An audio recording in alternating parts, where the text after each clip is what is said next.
All right. Good morning, everyone. Can anybody say something so I know our audio video is working? Good morning. Good morning. Good morning. Hello. Good morning. Can you see the board on the screen? Yeah. All right, great. So today's like our last lesson of this quarter.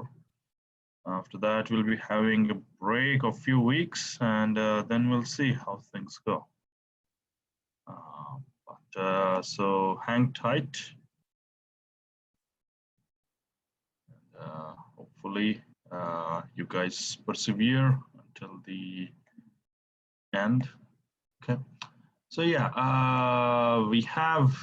I think the positions I gave were fairly relatively easier. I'm not saying they're easy, but they're relatively easier compared to the previous homeworks. At least I think so.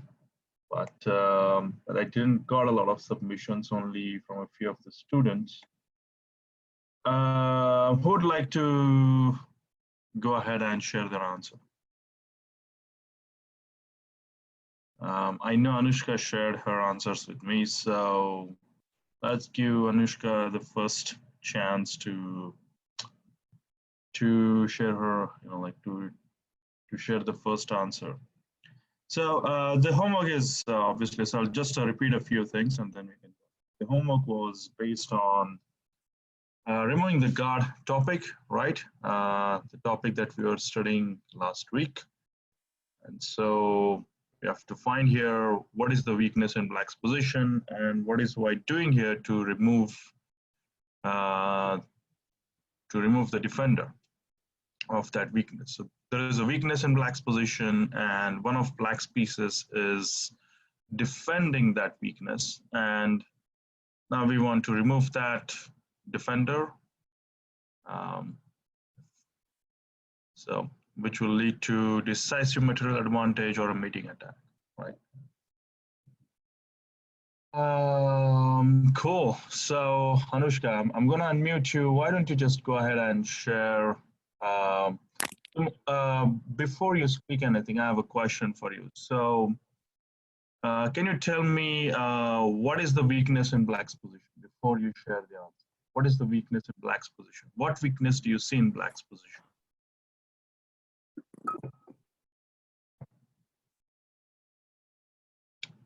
Hold on, I'll just get some water to drink.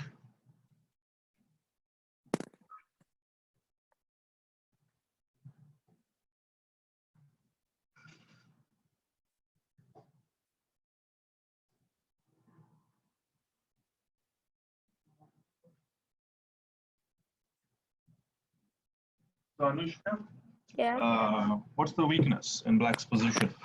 I know your answer. The black knight is pinned to the rook. I'm sorry? The black knight is pinned by the bishop.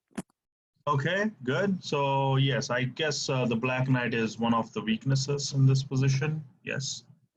And the black bishop isn't developed yet. And the Okay, is blocking it. That's not developed. Okay. Any other weaknesses in black's position?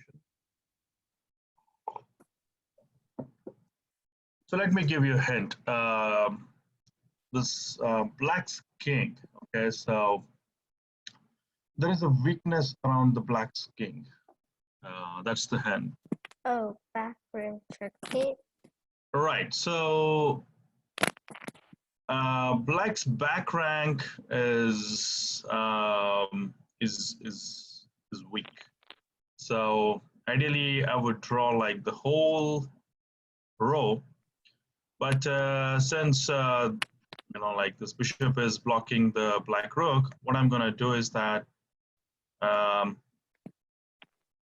black king can get checkmated, and in some way if these two pieces are not there. If the queen and rook are not there, if black's queen and rook are taken out of the board, let's assume like these two pieces don't exist, then black's king is really weak, like he can get checkmated on the back rank. That's correct. Yeah.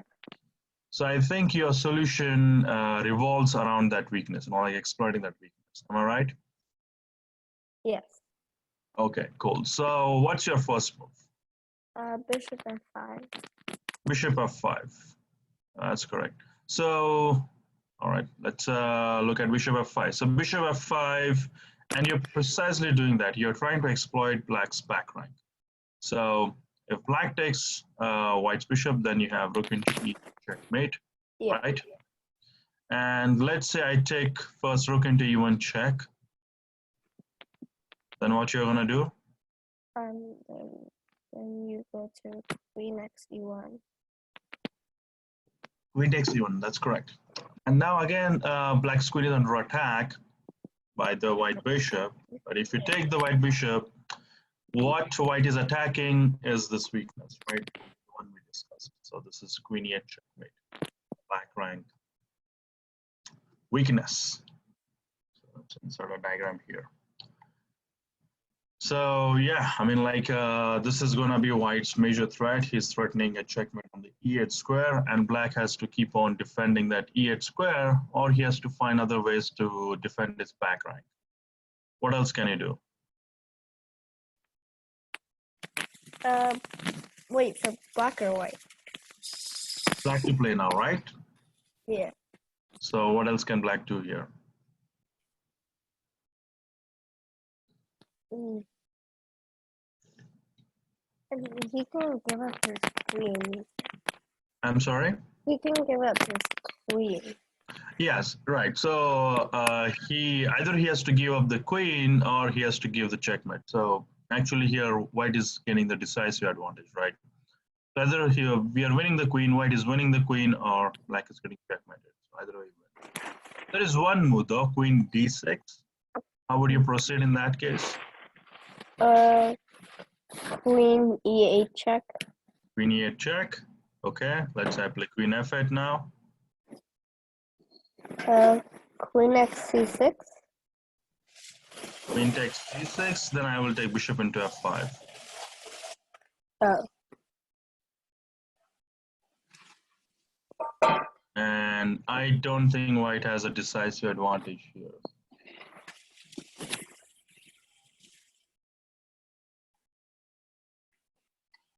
Right. So I think you missed this variation.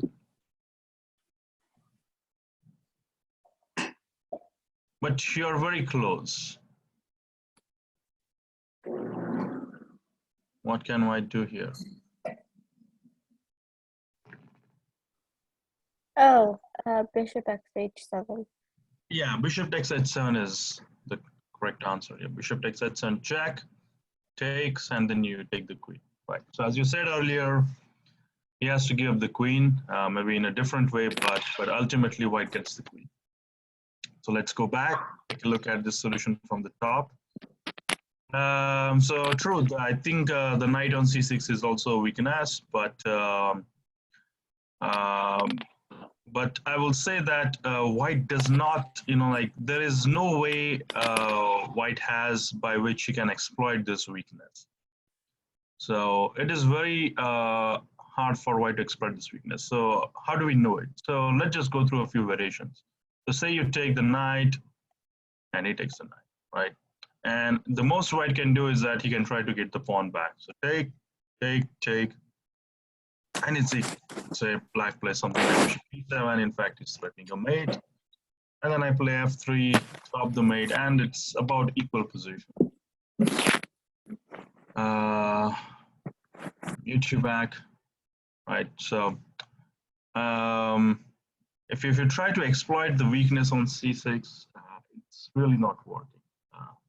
White is not able to gain that decisive material advantage. He's not able to gain a winning advantage.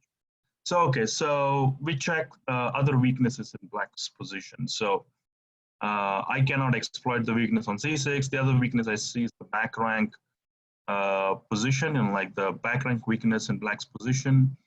And I see that if these two pieces are not to be on the board, then black is going to have tough problems. So first move, bishop f5.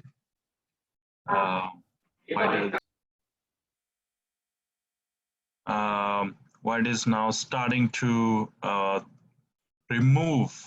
It's starting to remove the defender of the back rank squares, like those of the back rank. So queen, black's queen, and the rook are the ones defending the back rank, and I'm trying to remove them. The queen cannot move, like it can move to d6 or c7, but then it will lose the protection of the e8 rook, right? Pretty simple. So black has to take. I take. Queen d6 is the most stubborn defense, but even in that case, black loses the queen. I take, and white wins. So I have a good question from Shubhang. What if black plays rook e6? So can anybody help our friend Shubhang? So yeah, I mean, I think rook e6 is the best defense. But what can we say about rook e6? Then knight x d4. Yeah, I guess knight takes d4, or very simply bishop takes e6, f takes e6.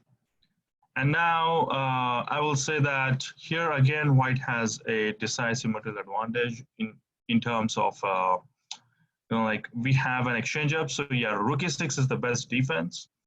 And then, yeah, I think best to simplify, knight takes d4, maybe black will play knight takes d4, then you can start attacking black's other weaknesses, like say rooks with rook c1, and so on and so forth, right? So this is a technically winning position. So you have material advantage here. So we have gone from a position where white was a pawn down to a position where white has material advantage. And in this instance, he has a decisive material advantage. One question I myself have is that, okay, black has an extra pawn, but again, I think here the evaluation skills come into play. Positionally speaking, white has better, he has better development. So apart from having like an exchange advantage, he also has better a lead in development, which is going to play to his advantage. So we can take a look at some sample variations. What can black play here? Let's say he plays something like c4. Yes, there are a few ways to go around here. I think I can play something like queen d2. Now I'm threatening rook d1. Okay. And he comes back. Let's say then I can just play rook d1. And white's advantage keeps on increasing. I'm attacking this queen. If he takes, I take with the rook. And black has problems developing his pieces. The next one I'm going to play is something like rook d6 and start bothering black's pieces. Start attacking black's pieces. So that's one way to continue. But I guess we can stop our calculations here. Maybe here, like exchanging the bishop is important. And then I'll say that here, white has a clear-cut material advantage. Right. Any questions? Like why? Any questions understanding why I'm saying this is an advantage for white? Or if any other moves I have not covered, I can cover it.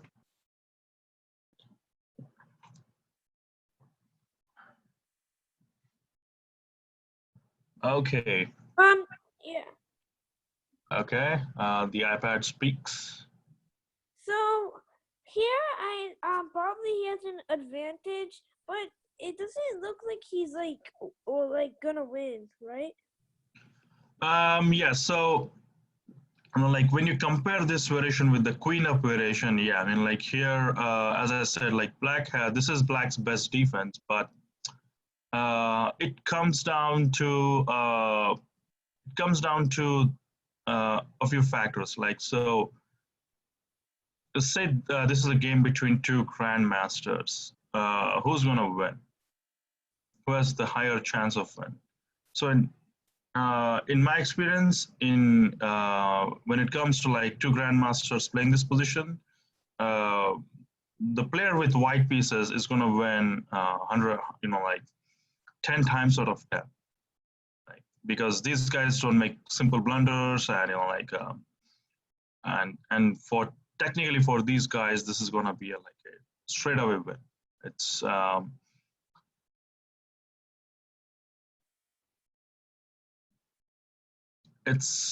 there is no like a lot of room for black to defend his position.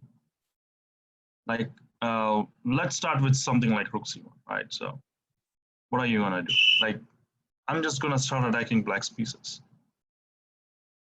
I think I will agree to the point where you say that yeah, it doesn't look winning to you, and that comes down to like the level you guys are at right now. Where you guys still have to work on your technical skills on how to convert a material advantage, especially like this imbalanced material advantages where you are an exchange up or you have like let's say 2 pawns for a piece. In that case, usually the piece should win, but again, it comes down to your technical ability to convert those advantages. There are more black and white advantages, like let's say you're just a piece up without any compensation. Yeah, then it's very easy to win. But positions like this, I think you guys will find it hard to convert. I will agree, but all I'm trying to say here is that who has the advantage? Like with these academic exercises, we're trying to train ourselves to take advantage of the weaknesses in our opponent.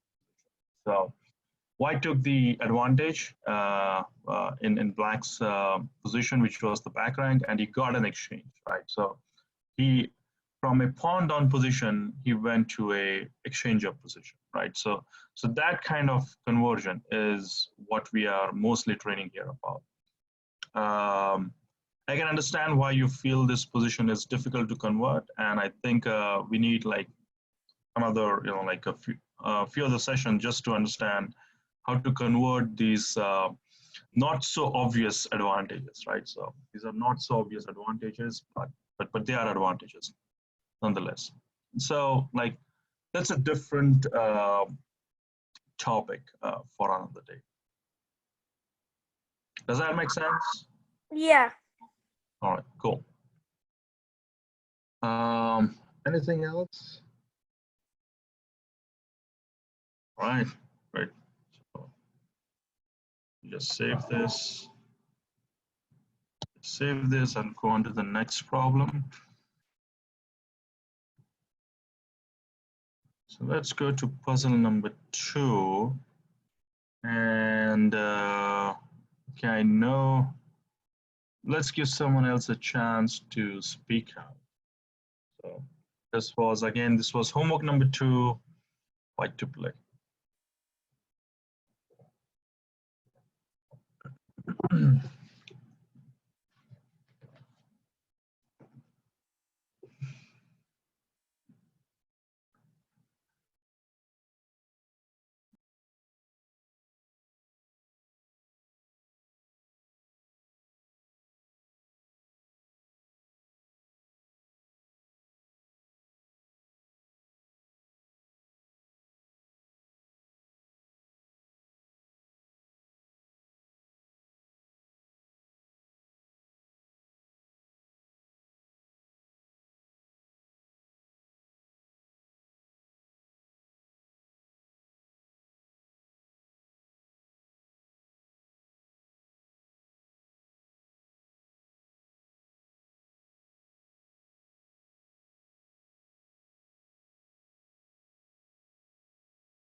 Hello? Hey. Okay. Why don't you go ahead, talk about, anyone has solved this problem, by the way?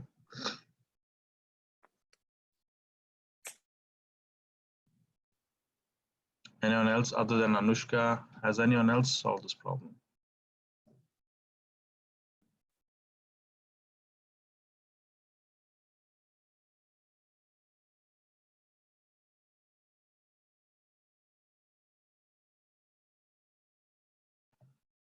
All right, Anushka, why don't you go ahead and share your solution?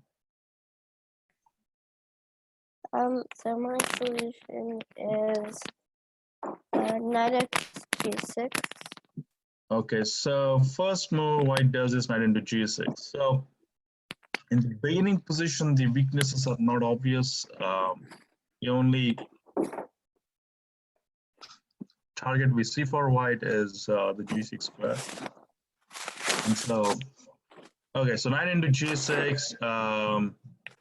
Like if black plays something else and he's just down a pawn, so I take f into g6. Now what? And then Rook into g6, right? And now black can play a few things. He can play the king to any of these squares. Let's say he goes to f8. And then what?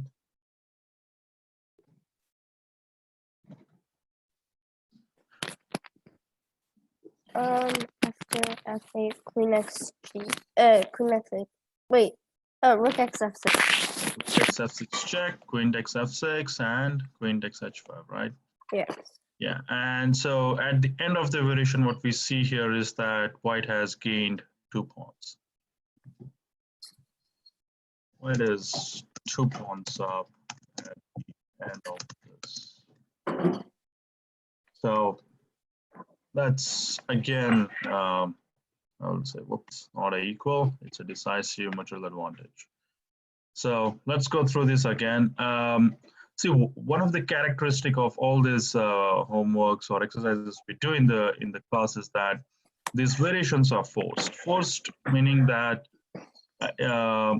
your opponent, like black, might be having a few alternatives, but after each of those alternatives, white is still getting the advantage. Like he's getting advantage by brute force. So black cannot get out of the mess he is in. And that's the characteristic of these variations. So see, from the first one, right into g6.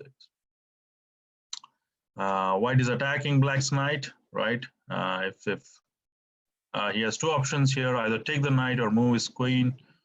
His queen is under attack. If he moves his queen, then okay.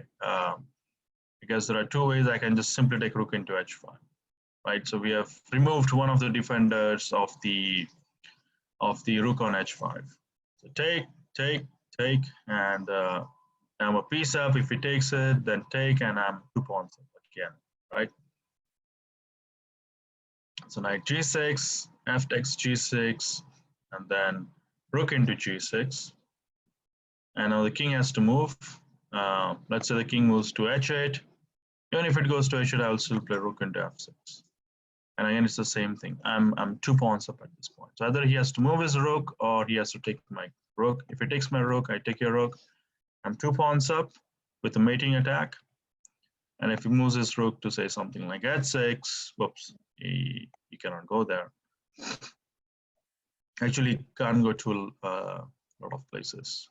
Let's say he goes to f5 or something like that. Then I'll just take rook into f5. Maybe rook at 6 and take, and I'm 2 pawns up, right? At the end of the day, I'm 2 pawns up, so that's again decisive material advantage. And the same thing, yeah. You could have just taken the rook with your bishop. Yeah, I mean, you can also take it with your bishop, right? You take with the bishop, he takes your rook, and again, you're 2 pawns up.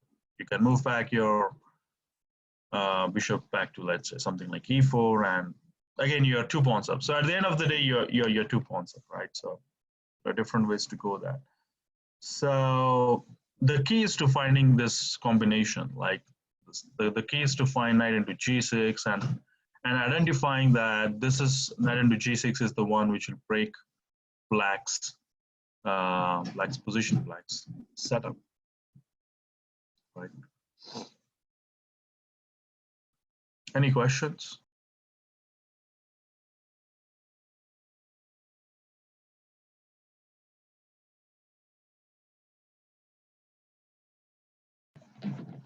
Any questions? All right. Right. Let's save this.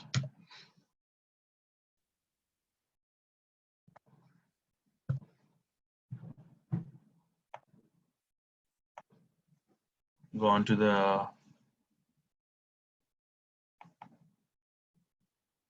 the next position in the homework. Homework number 3. Okay, great. So if anyone has a solution to share, share it. But if not, then let's give. I have one. Okay, so Ramnath, why don't you share your solution to me privately on chat, because I didn't got your homework.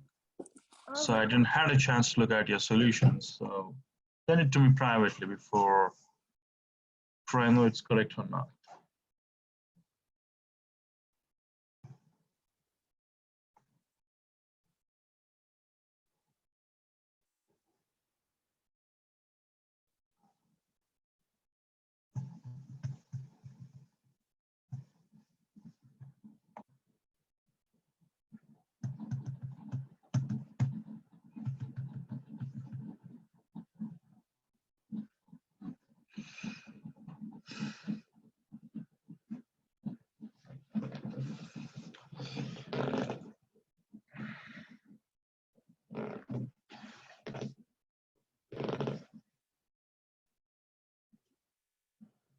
So everyone, why don't we take actually on a like 5 minutes, 10 minutes to think on this position. White to play and win, the theme of the day is remove the defender. Think on those lines.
Devesh, I would assume like Devesh or Ritina would find solutions to these problems,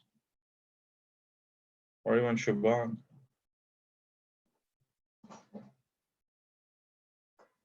How about you guys?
I think I know one.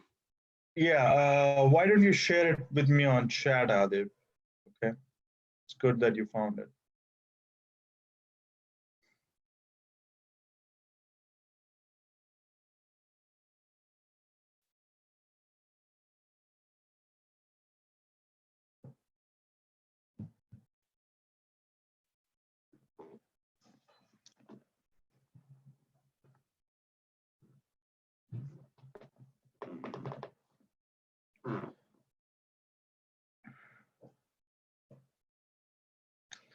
Okay, another 2 minutes. And then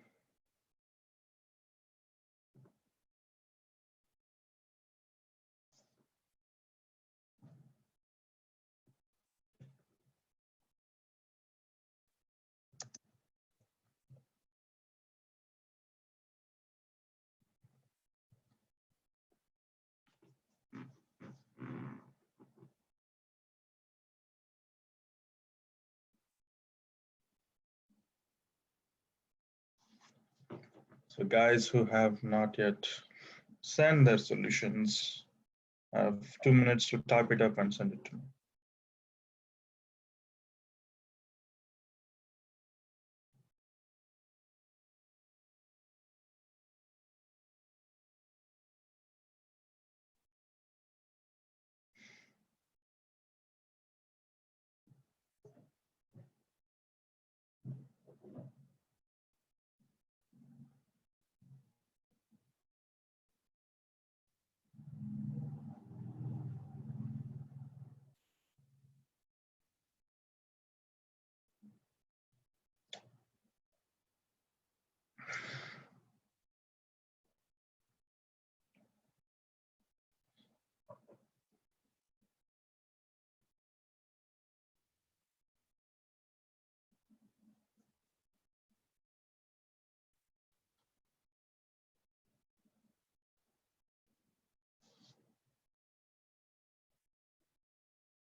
Yeah, I think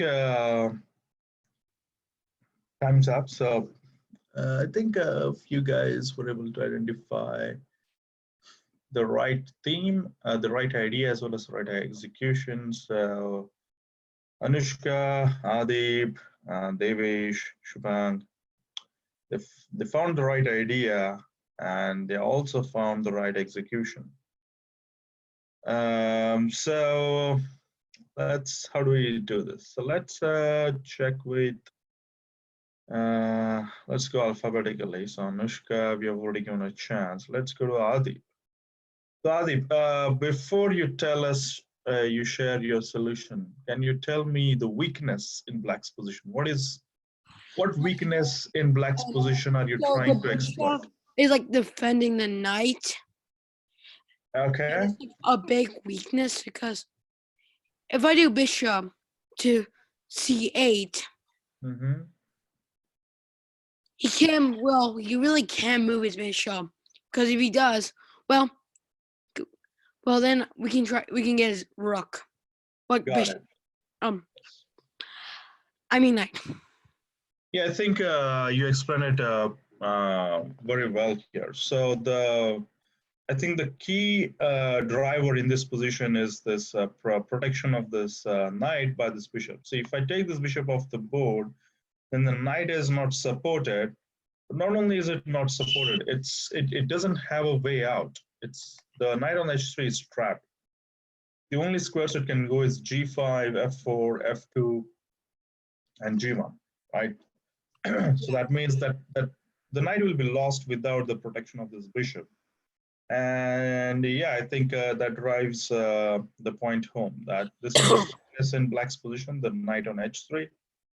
And that weakness is tightly held by the bishop on e6. So what White does is that he challenges that bishop by playing bishop c8. Basically what he can do is just do nothing Right.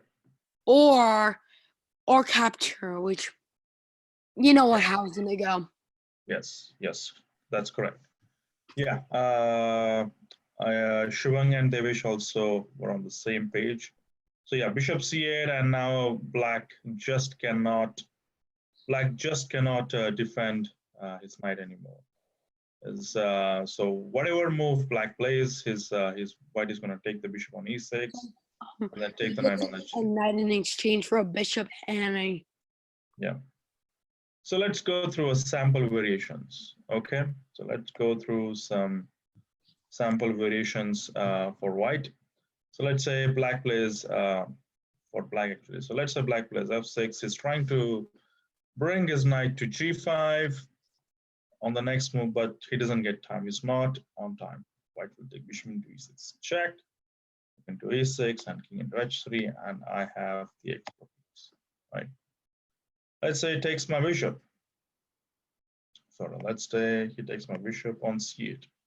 Well, even in that case, takes check, king g7, and king into h3. Again, I have the extra piece. And what else? So black's pretty desperado here. If you play something like, let's say, bishop d5 check, then white will simply take the knight with his king. And again, white is a piece. So, yeah. I guess the only defense, the strongest reply from black is to just take another pawn. Like he's losing his knight anyway, so he might as well take white's pawn in which case white can directly take the knight, or he can also play bishop into e6, and let's say plays rook into e6 and I take king into f2, and I have an extra piece here. So similar to some of the positions before, right? So here white is a piece up, but black also has like 2 pawns. So it's in these instances, like I sometimes get questions like, hey, this position is not as winning as it should be, which is obvious, right? So black has 2 pawns for the bishop. So black has 2 pawns for the bishop. So there is some work cut out for white in this instance. Like white has to do some work to get his game, but it's still winning. And especially when we think of positional factors, the pawn on a6 is really strong. So which makes the pawn on a7 very weak. And so positionally speaking, it gives white a tremendous advantage, right? So white has this threat of going rook c7 and rook into a7.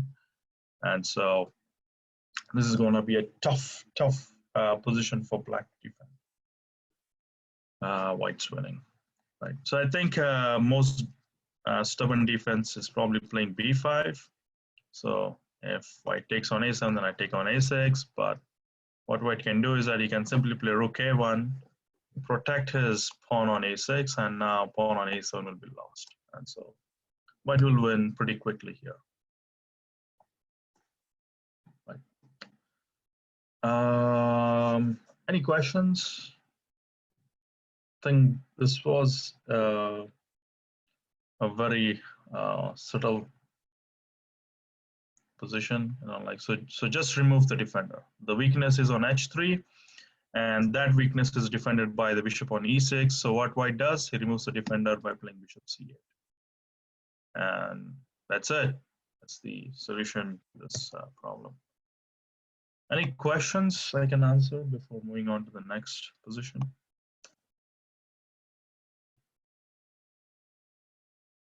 All right, so last homework position. Let's give you guys like another 8 minutes to think, 2 minutes to write it up, so another 10 minutes to think. Again, I know I didn't get the right answer for this. So yeah, so I didn't get the right answer. So there is some work to be done here. So let's give you guys 10 minutes to think.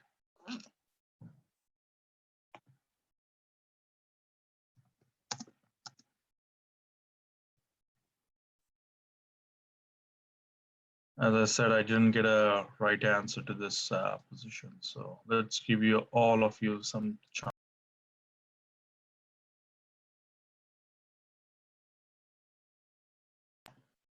You guys think while I get some coffee for myself?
So this is turning out to be a tough nugget to crack. I'm getting some right ideas from some of the students, like they are able to find the right idea, but somehow they're missing the right execution, or finding it difficult to find black's defenses. Like, so most of the chess positions are complicated, not because it's difficult to find your own moves. They're complicated because it's difficult to find your opponent's moves. It's difficult to find your opponent's defenses.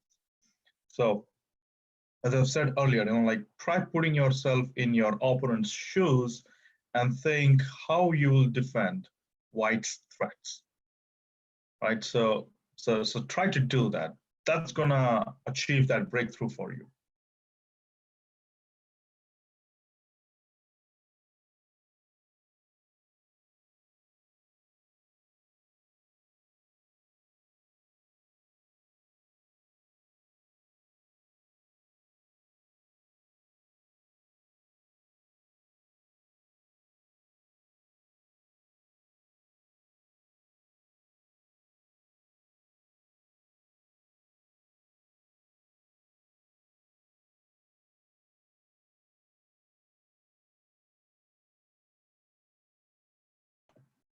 So let me just share like a few variations that I've been getting. Like, it's a very common variations. One variation, which is obvious, that bishop f6, you're trying to mate on g7, right? But then black has bishop f8. And then there is no mate for white, and the game goes on, right? So there is no queen g7 because takes. If you play bishop g7, then there is no mate, but then black can also take the bishop. So this is not this variation doesn't lead for anything to white.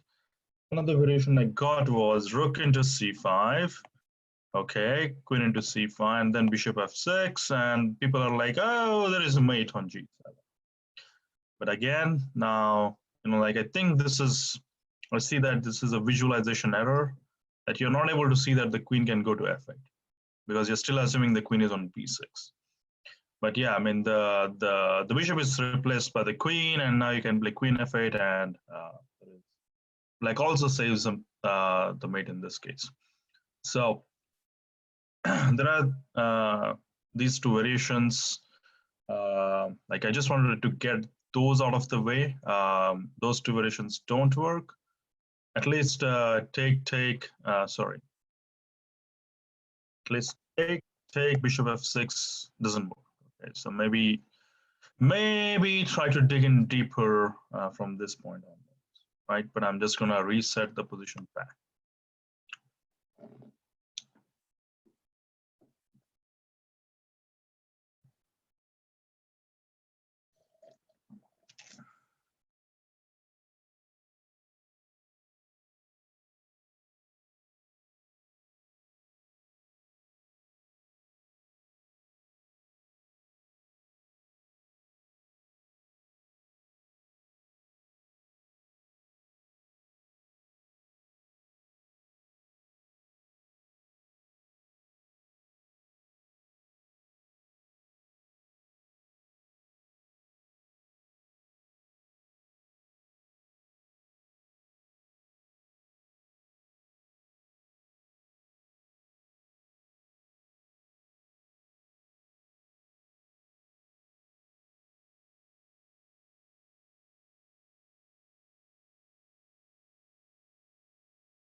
So seems like this is going to take a bit more time. Let's do one thing. And we are also reaching like the timing of the break in 2 minutes. What we can do is that let's take a break here. If anybody wants to continue working on it, feel free to continue. But if you want to take a break, go to the restroom, stretch your legs. Feel free to do that. I'm going to block this time. So let's just take a break and come back and then start going through the variations. We'll resume in 15 minutes, about like 11 a.m. So yeah, okay.